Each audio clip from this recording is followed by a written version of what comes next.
Hello, everyone. Welcome to Money Map. This morning, we will give an update of the ongoing battle between the big fund and the retail investors. Of course, it affects us because we also have stake in this stock. So, we can call it round two. The big boys they fought back yesterday. So what they did, they got the brokers to suspend trade in the affected stock. So you have those using Robinhood, Schwab, Interactive Brokers, and most American brokers. They didn't allow the retail investors, to buy these stocks because as they buy, the price keeps going back. But they allowed sales. So what happened? GameStop and many of the affected stock, it came down. So GameStop Corp came down by 44.29% yesterday. So also there are also some of the chat rooms, some of the platforms that were like deleting text or blocking the platforms on the ground that these are hate speech, right? So at the same time, the retail investors are also planning class action against the brokers who have not allowed them to buy their desired stocks.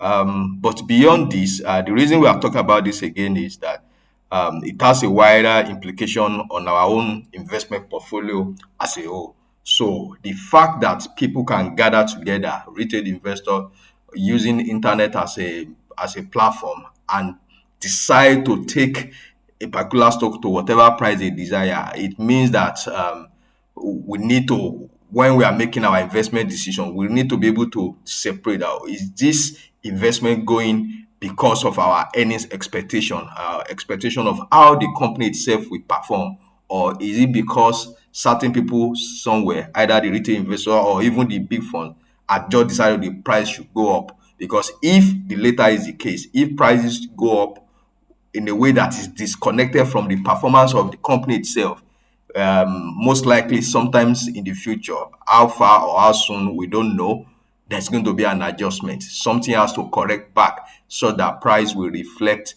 a realistic expectation of the performance of those companies. And so if you want to relate this, I think the most popular stock right now, it should be Tesla. And so let's see how this has played out on Tesla. So over the 1 year period, Tesla has actually grown 1,185%. That's what those who were in Tesla early, that's what they have made. And so nobody complained about Tesla because nobody really said they were buying Tesla to fight one somebody or the other. Rather, people were talking of Tesla like based on their expectation of what Tesla can make, what it can become in the future in terms of their businesses, their profits, and what have you.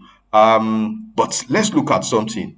So there's something called PE ratio, price earning ratio, which is simply relating the price you are paying to the profit of a business. So profit and earnings, they mean the same thing. So if you have a company that goes for a price earning ratio of 3, meaning that you are buying the stock at 9 naira today and its profit per unit is 3 naira. So meaning that it's going to take you 3 years to recoup your investment from such company.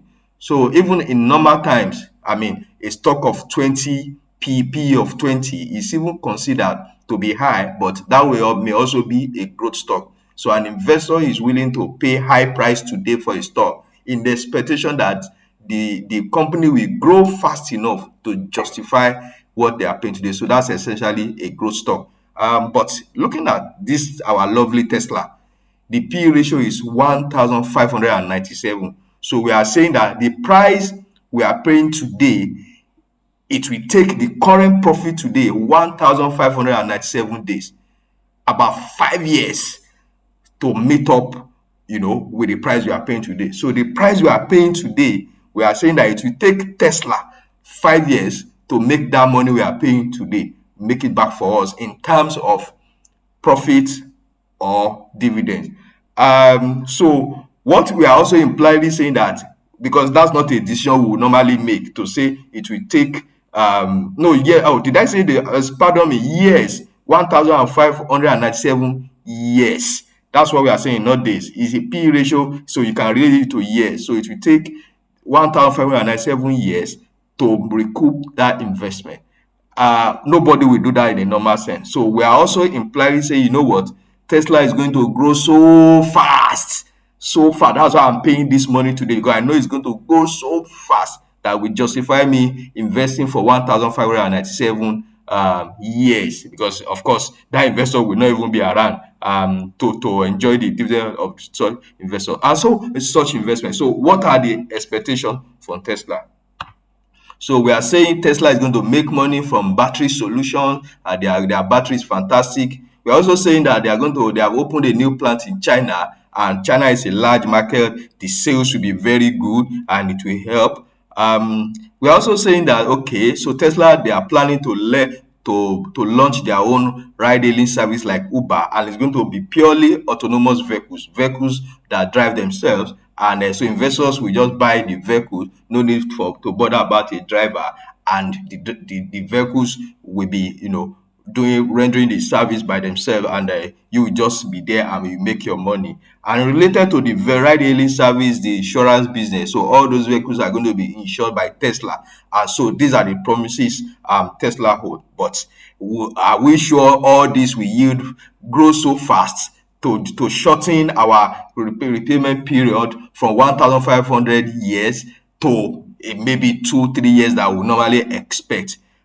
If these expectations are not met, then then we are actually gambling.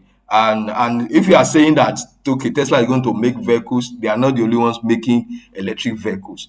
General Motors, the traditional vehicle manufacturer like Toyota, Hyundai, they are all in the game right now. I agree that Tesla has the first movers advantage. So, and now, if you are not looking carefully, many of the stocks out there that have done well, they are just based on this same phenomenon. People gathering together and just paying whatsoever price they want for the stock. So a time is going to come. This is promised time, but after a while, when results start coming in, maybe that will be next year, 2 years, 3 years time, and people will like, this thing, the result we are seeing is not aligning with our expectation. Somebody will have to adjust. Somebody will have to say, you know what, let's get out of this thing. So if what you are paying today does not align with with the expectation, the reality of the company, then you are most likely at a casino table gambling.